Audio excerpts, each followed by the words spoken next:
ಶುಭ ಮಧ್ಯಾಹ್ನ ಸ್ನೇಹಿತರೆ.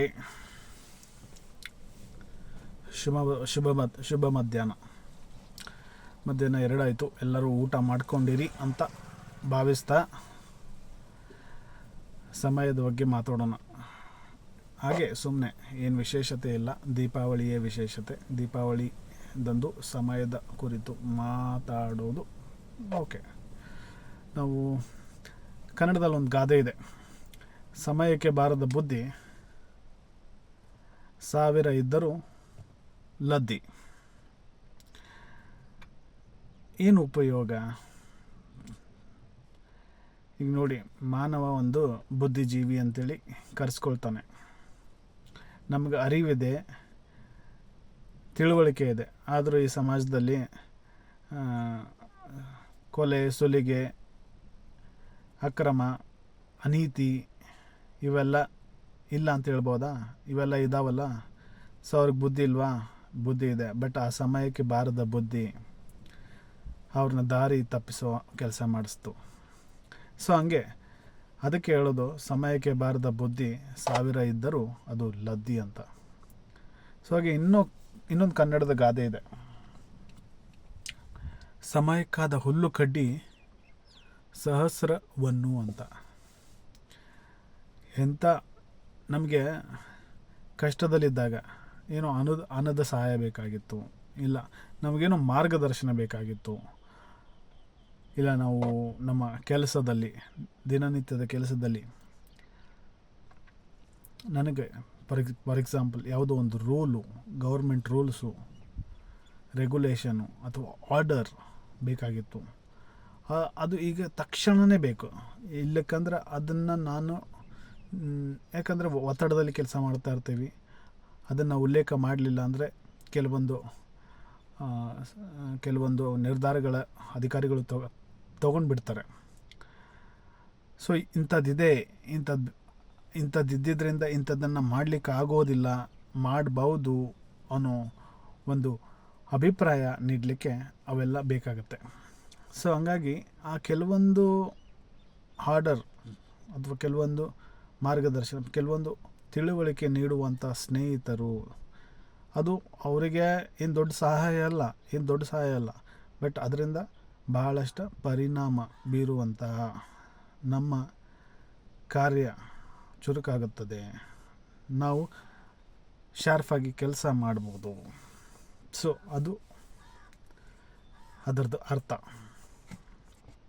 ಯಾಕೆ ನಾವೀಗ ದಿಢೀರ್ನವಾಗಿ ಸಮಯದ ಬಗ್ಗೆ ಮಾತಾಡ್ತಾ ಇದ್ದೀವಿ ಅನ್ನೋದು ಗೊತ್ತಿಲ್ಲ. ಸೊ ಹಂಗೆ ಸಮಯ ಅಂತೇಳಿ ನಾವು ಗ್ರ್ಯಾಂಟೆಡ್ ಆಗಿ ತೊಗೊಂಡಿದ್ದೀವಿ. ಸೊ ಹಂಗೆ ಅದನ್ನು ಅನಲೈಸ್ ಮಾಡುವ ಅಂಥ ಉದ್ದೇಶ ಅಷ್ಟೇ.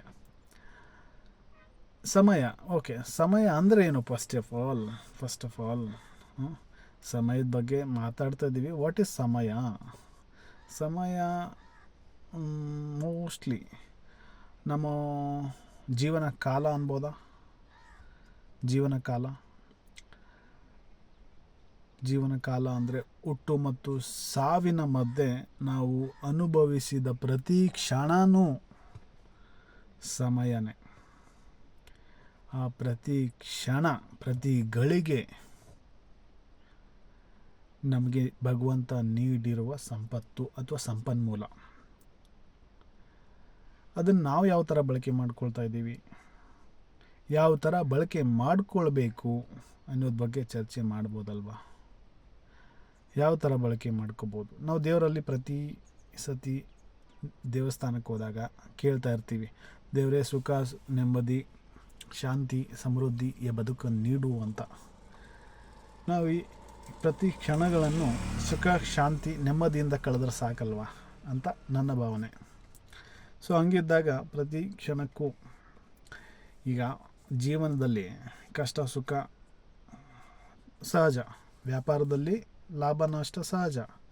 ಸೊ ಹಂಗಂತ ಲಾಭ ಬಂತಂತ ವ್ಯಾಪಾರ ನಿಲ್ಲಿಸ್ಲಿಕ್ಕಾಗತ್ತಾ? ನಷ್ಟ ಬಂತಂತ ಅದನ್ನು ಮುಚ್ಚಲಿಕ್ಕಾಗತ್ತಾ? ಇಲ್ವಲ್ಲ. ಈಗ ವ್ಯಾಪಾರಿ ಯಾವ ಥರ ಅದನ್ನು ಸರಿ ಸಮಾನವಾಗಿ ನೋಡ್ತಾನೆ, ಅದೇ ಥರ ನಾವು ನಮ್ಮ ಜೀವನವನ್ನು, ಸುಖ ದುಃಖವನ್ನು ಸಮನಾಗಿ ಸ್ವೀಕರಿಸಬೇಕು ಅಲ್ವಾ? ಹಾಗಾದರೆ ಈ ದಿನನಿತ್ಯದಲ್ಲಿ ಬರುವ ಕಷ್ಟ, ನಷ್ಟ, ಸುಖ, ದುಃಖ ಇವು ನಮ್ಮ ನೆಮ್ಮದಿಯನ್ನು ಹಾಳು ಮಾಡಲಿಕ್ಕೆ ಸಾಧ್ಯವಾಗೋದಿಲ್ಲ. ಸೊ ಈ ಮನೋಭಾವದಲ್ಲಿ ನಾವು ನಮ್ಮ ಜೀವನದ ಹೋರಾಟ ಏನಿದೆ ಅದನ್ನು ನಡೆಸಿದರೆ ನಮಗೆ ಪ್ರತಿ ಕ್ಷಣನೂ ಅನುಭವಿಸಲಿಕ್ಕೆ, ಅದನ್ನು ಸವಿಯಲಿಕ್ಕೆ ಸಾಧ್ಯ ಆಗ್ತದೆ ಅಲ್ವಾ? ಸೊ ಈ ಹೋರಾಟ ನಾವು ನಮಗೆ ಭಗವಂತ ನೀಡಿರುವ ಕೆಲಸ ಅಥವಾ ಏನೋ ನಿರ್ದಿಷ್ಟಪಡಿಸಿದ ಒಂದು ಜವಾಬ್ದಾರಿ, ಅದನ್ನು ನಾನು ಭಗವಂತನ ಸೇವೆ, ಈಶ್ವರನ ಸೇವೆ ಅಂತ ಭಾವಿಸಿ ಮಾಡಿದಾಗ, ಅದರಲ್ಲಿ ತಲ್ಲೀನಗೊಂಡಾಗ ಏನೂ ಸಮಸ್ಯೆ ಬರೋದಿಲ್ಲ. ನನ್ನ ಕೆಲಸ ನನಗೆ ಶಕ್ತಿ ನೀಡುತ್ತದೆ, ನನ್ನ ಸಮಯ ನನಗೆ ಶಕ್ತಿ ಒದಗಿಸ್ತದೆ. ಅದಕ್ಕೆ ಹೇಳೋದು ಸಮಯ ಒಂದು ಶಕ್ತಿ ಅಂತ. ಕಾರ್ಯಶೀಲತೆ, ಕಾರ್ಯವೈಖರಿ, ವೃತ್ತಿಪರತೆ ಅನ್ನೋದನ್ನು ಬೆಳೆಸ್ಕೊಂಡಾಗ ನಮಗೆ ಜೀವನ ಬೋರ್ ಆಗೋದಿಲ್ಲ. ಇದರಿಂದ ನಮ್ಮ ಉತ್ಪಾದಕತೆ ಕೂಡ ಹೆಚ್ಚಾಗುತ್ತದೆ. ನಮ್ಮ ಹೇಳ್ದಂಗೆ ಉತ್ಪಾದಕತೆ ಹೆಚ್ಚಾಗುತ್ತದೆ. ಉತ್ಪಾದಕತೆ ನಮ್ಮ ವ್ಯಕ್ತಿತ್ವ ವಿಕಸನಕ್ಕೆ ಸಹಾಯ ಮಾಡ್ತದೆ. ನಮ್ಮ ವ್ಯಕ್ತಿತ್ವ ವಿಕಸನಗೊಳ್ಳುತ್ತದೆ. ನಮ್ಮ ಕಾರ್ಯಕ್ಷಮತೆ ಹೆಚ್ಚಾಗುತ್ತೆ. ನಾವು ಜಾಸ್ತಿ ಕೆಲಸ ಮಾಡ್ತೀವಿ, ಜಾಸ್ತಿ ಜನರನ್ನು ತಲುಪಬಹುದು, ಜಾಸ್ತಿ ಒಳ್ಳೆಯದನ್ನು ಮಾಡ್ಬೋದು, ಜಾಸ್ತಿ ಆ್ಯಕ್ಟಿವ್ ಆಗಿ ನಮ್ಮ ದೇಹ ಮತ್ತು ನಮ್ಮ ಮೈಂಡ್, ನಮ್ಮ ತಲೆನ ಇಟ್ಕೋಬೋದು ಅಲ್ವಾ?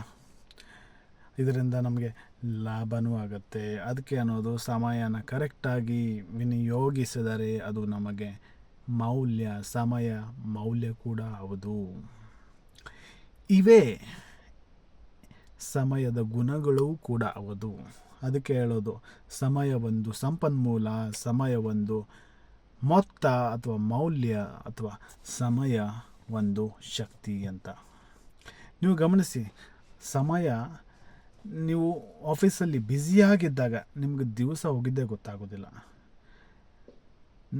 ನೀವು ಭಾಳಷ್ಟು ಕೆಲಸ ಮಾಡಲಿಕ್ಕೆ ಸಾಧ್ಯ ಆದಾಗ ನಿಮ್ಮ ತಲೆ, ನಿಮ್ಮ ಫೋಕಸ್ ಅಥವಾ ನಿಮ್ಮ ಧ್ಯಾನ ಕೇಂದ್ರೀಕೃತವಾಗಿ ನೀವು ಒಂದರಲ್ಲಿ ಬ್ಯುಸಿಯಾಗಿಬಿಟ್ಟೆ. ಈಗ ನಾನು ಫಾರ್ ಎಕ್ಸಾಂಪಲ್ ಆಫೀಸಲ್ಲಿ ಹೋಗಿ ಬೆಳಗ್ಗೆಯಿಂದ ಕೆಲಸ ಮಾಡ್ತಾನೇ ಇದ್ದೀನಿ, ಪುರ್ಸೊತ್ತೆ ಸಿಗ್ತಾಯಿಲ್ಲ. ಸೊ ಅಲ್ಲಿ ನಾನು ಸಾಯಂಕಾಲ ಸಂಜೆ ಕೆಲಸ ಮುಗಿದ ನಂತರ ನನಗೆ ಒಂದು ಶಕ್ತಿಯ ಸಂಚಲನ ಮೈಯಲ್ಲಿ ಬರ್ತೈತಿ. ಅದೇನೋ ಗೊತ್ತಿಲ್ಲ, ನೀವು ಜಾಸ್ತಿ ಕೆಲಸ ಮಾಡಿದಾಗ ನಿಮ್ಮ ಮೆದುಳು, ನಿಮ್ಮ ದೇಹ ಜಾಸ್ತಿ ಆ್ಯಕ್ಟಿವ್ ಆಗುತ್ತೆ, ಜಾಸ್ತಿ ಖುಷಿಯಾಗತ್ತೆ, ಒಂದು ಶಕ್ತಿಯ ಪ್ರವಾಹ ನಿಮ್ಮಲ್ಲಿ ಉಂಟಾಗುತ್ತದೆ. ಸೊ ಹಂಗಾಗಿ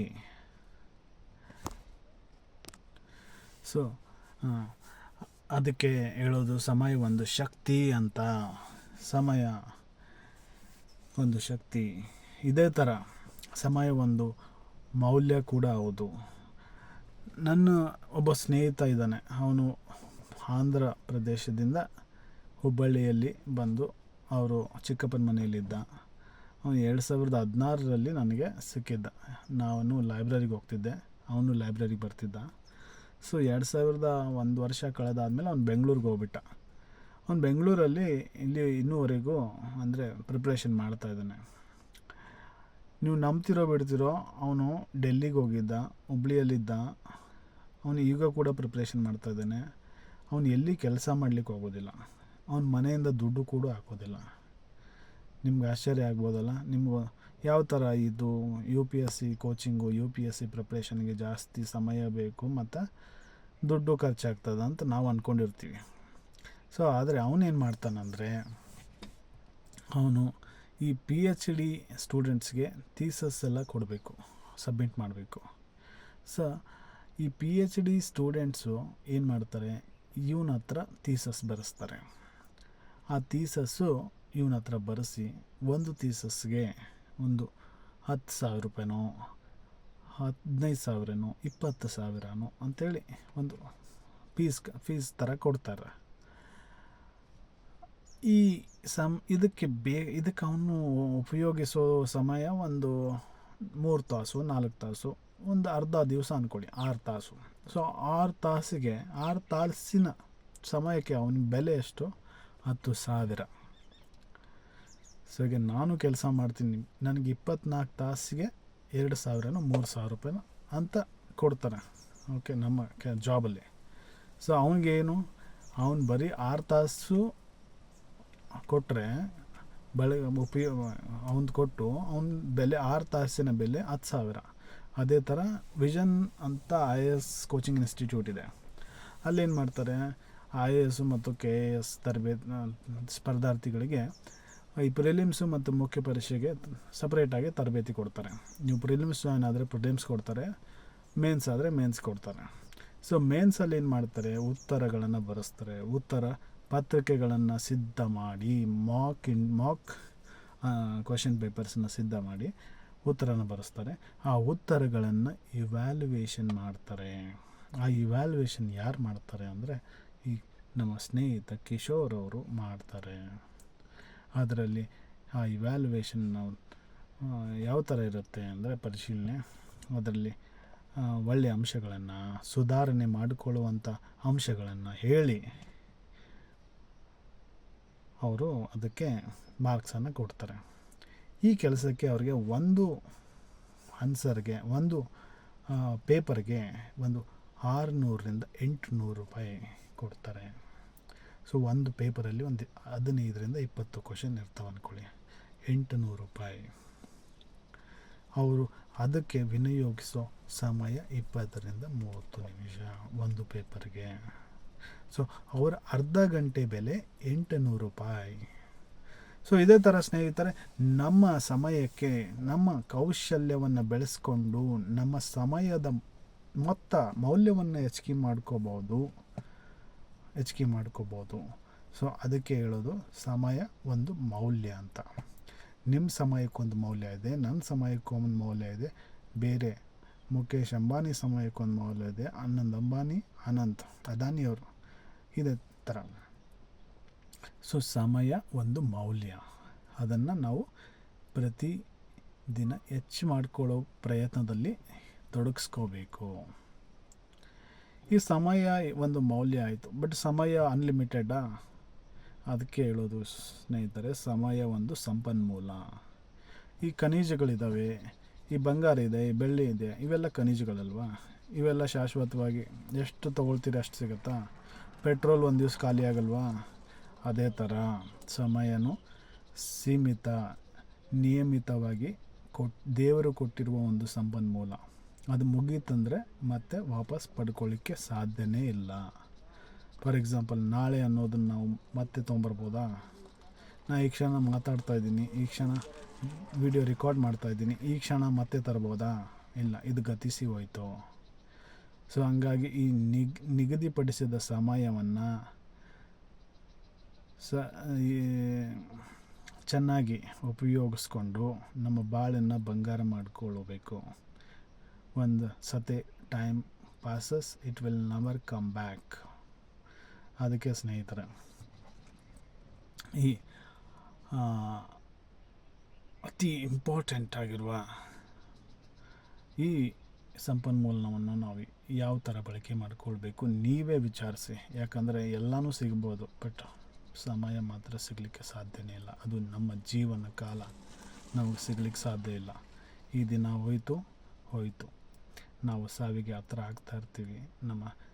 ನಮಗೆ ಕೊಟ್ಟಿರುವಂಥ ಸಮಯದಲ್ಲಿ ಕ್ರೆಡಿಟ್ ಆಗ್ತಾ ಇರ್ತದೆ ಈ ದಿನ, ಈ ಕ್ಷಣ, ಈ ನಿಮಿಷ, ಈ ಗಂಟೆ. ಸೊ ಹಂಗಾಗಿ ಇಲ್ಲಿಗೆ ನನಗೆ ನಿಮ್ಮ ಅತ್ಯಮೂಲ್ಯವಾದ ಸಮಯ ಕೊಟ್ಟು ಈ ವಿಡಿಯೋನ ನೋಡಿದ್ದಕ್ಕೆ, ಕೇಳಿದ್ದಕ್ಕೆ ತುಂಬ ಹೃದಯದ ಧನ್ಯವಾದಗಳನ್ನು ಹೇಳ್ತಾ ನನ್ನ 2 ಮಾತುಗಳನ್ನ ಇಲ್ಲಿಗೆ ಮುಗಿಸ್ತೀನಿ. ಧನ್ಯವಾದಗಳು.